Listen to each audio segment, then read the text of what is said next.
Gipasigarbo sa Cagayan de Oro City Police Office Tactical Operations Center nga maoy command center sa kapulisan ang ilang modernong kahimanan. 3 to 5 minute response time kaya lang matud pa sa kapulisan. Eksklusibo kining gipasilip sa kapulisan sa GMA Regional TV 1 Mindanao. Ani report ni Cyril Chavez.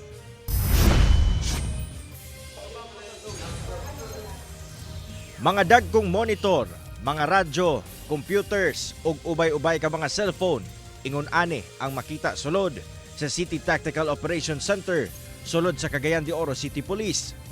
Kini ang command center sa kapulisan sa syudad nga mo'y gamonitor sa lihok sa kapulisan nga nagpatrolya hasta na ang pag-deploy kung ugaling adunay emerhensiya o krimen. Sa pagpanguna ni Kokpo Director Police Colonel Salvador Radam, eksklusibo ni ining gipakita sa GMA Regional TV 1 Mindanao ang pasilidad.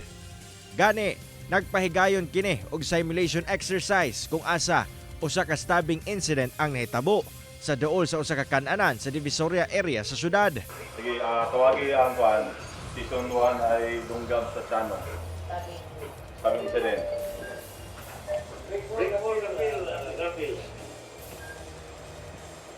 Go ahead, Garfield. So, may mga city ng kuda.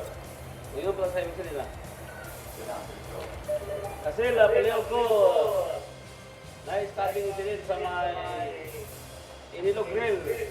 Chano ka lang pagawal ko. Let's go. Dispatch all your personnel. Over. Human ma-dispatch, gilayong milihok na ang mga pulis nga ana sa dalan. Makita sa command center ang tanan nilang lihok pinaagi sa GPS nga naka-install sa matag units nga naka-deploy sa dalan. Kita sab ang ilang kasamtangang lokasyon, samtang gabiyahe pinaagi sa ilang mga body-worn cameras, lakip na kuha sa ilang mga cellphone nga nakakonek pinaagi sa usa ka app. Wala madugay, naabot gilayon ang unang pulis nga kabahin sa quick response team sa lugar sa mong stabbing incident.